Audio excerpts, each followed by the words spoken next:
पुरानी कहानी है दोस्तों, शायद आपको ये खबर पहले मिली होगी। एक लड़की होती है जो अजगर पाल लेती है। वो अजगर से इतना प्यार करती है कि अजगर के साथ ही सोती है।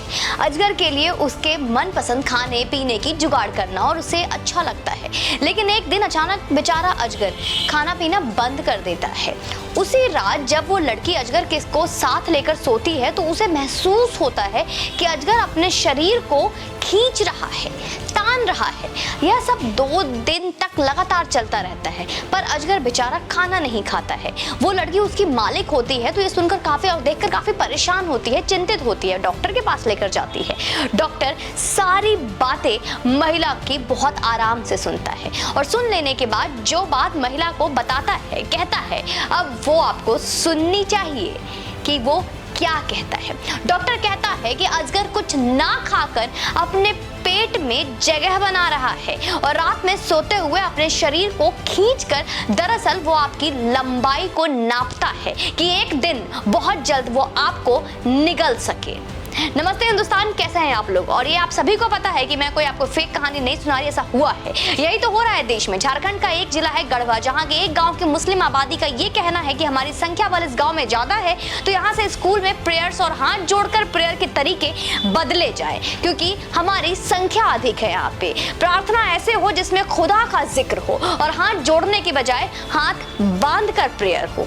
सोशल मीडिया हो या इसके इतर हर जगह मुस्लिम आबादी के बेहताशा बढ़ने को एक समस्या की दृष्टि से देखा जाता है और ये लगातार ये चीजें देखी जा रही है। इससे पहले भी हमने साउथ इंडिया का एक इंसिडेंट बताया था जहां पर ये चीजें हुई थी। एक वर्ग इसे राजनीतिक नजरिया बताता है तो इंटेलेक्चुअल ग्रुप इसे असली मुद्दों से भटकाने का एक टॉपिक भर। हमारी टीम ने इस पर रिसर्च किया और रिसर्च भी हिंदुस्तान के इधर बढ़ते मुसलमानों से उपजी इस पूरे समस्या पर की गई है। रिसर्च में हमारे हाथ एक रिपोर्ट लगी है दोस्तों, आप इस रिपोर्ट को देखिए। रिपोर्ट पड़ोसी देश बांग्लादेश से है। रिपोर्ट वहां से एक अल्पसंख्यक संस्था के द्वारा तैयार की गई है। आप इस रिपोर्ट को अच्छे तरीके से आराम से वीडियो को पीछे करके स्टॉप करके एनालाइज कर सकते हैं, जिसकी प्रामाणिकता पर आप सवाल इसलिए नहीं खड़ा कर सकते क्योंकि एक अल्पसंख्यक संगठन की इतनी हिम्मत नहीं होगी कि वो ऐसा रिपोर्ट बिना प्रामाणिकता के दे।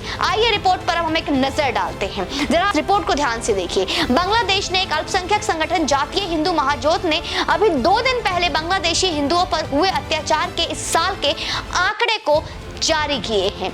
यह आंकड़े जनवरी 2022, जी हाँ, इस साल के जनवरी 2022 से लेकर जून 2022 तक के हैं, यानी सिर्फ 6 महीने के ये आंकड़े हैं। इन आंकड़ों के अनुसार बीते 6 महीनों के भीतर ही लगभग 79 हिंदुओं की वहां के इस्लामिक कट्टरपंथियों के द्वारा हत्या हो चुकी है। बीते 6 महीनों में ही बांग्लादेश में हिंदुओं पर 501 संगठित हमले हुए हैं।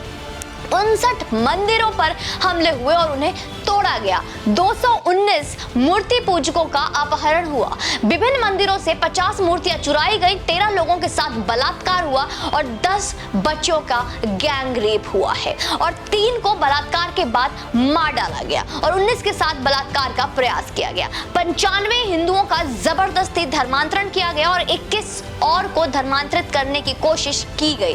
63 घटनाओं में हिंदुओं के साथ धार्मिक बेअदबी की गई है। बीते 6 महीने में ही 468 हिंदू घरों को तोड़ा और लूटा गया। 343 घरों को आग लगाई गई।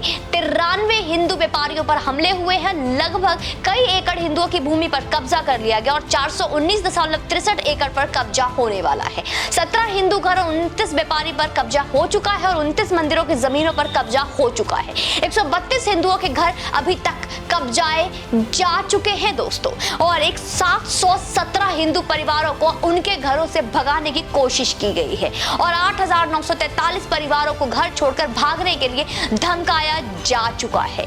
154 हिंदू परिवार देश छोड़कर भाग चुके हैं और लगभग 3,897 परिवार अभी भी भागने के प्रयास में है, यूं कहें तो बचने के प्रयास में है। ये बस बीते 6 महीने की रिपोर्ट है दोस्तों और ये रिपोर्ट बहुत लंबी है और बहुत डिटेल में है और वीडियो काफी लंबी हो जाएगी। जो बांग्लादेश में हो रहा है और कोई नया पैटर्न नहीं है। ऐसा ही सेम टू सेम अफगानिस्तान में भी हो चुका है। जहां जहां इनकी आबादी अल्प से बहु हुई वहां पे ये देखने को मिला। और गढ़वा के मुस्लिम बाहुल्य गांव में मांग ऐसी ही ख्वाहिश का एक ट्रेलर मात्र है। जनसंख्या नियंत्रण कानून इस देश का एकमात्र विकल्प है और इस बारे में सरकार को सोचना पड़ेगा। अब अगर यह देश आज नहीं स्टेप लेता है तो कल वही होगा जो बांग्लादेश में और कल अफगानिस्तान में हो चुका है। हिंदुस्तान की बात करूं, अपने देश की बात करती हूं, अगर अपना आने वाला ऐसा कल टालना चाहता है तो उसे जनसंख्या नियंत्रण कानून लागू करना ही होगा, वरना हिंदुस्तान का भी वही हश्र हो सकता है। अगर आप मेरी बात से सहमत हैं तो इस बात को उन तक पहुंचाइए जहां तक इसे जाना चाहिए, जहां तक इस वीडियो की जरूरत है। हमने अपने हक की मेहनत कर दी है, अब बारी आपकी है कि आप किस तरीके से कोशिश करते हैं। क्या आप इस वीडियो को ज्यादा से ज्यादा शेयर कर सकते हैं?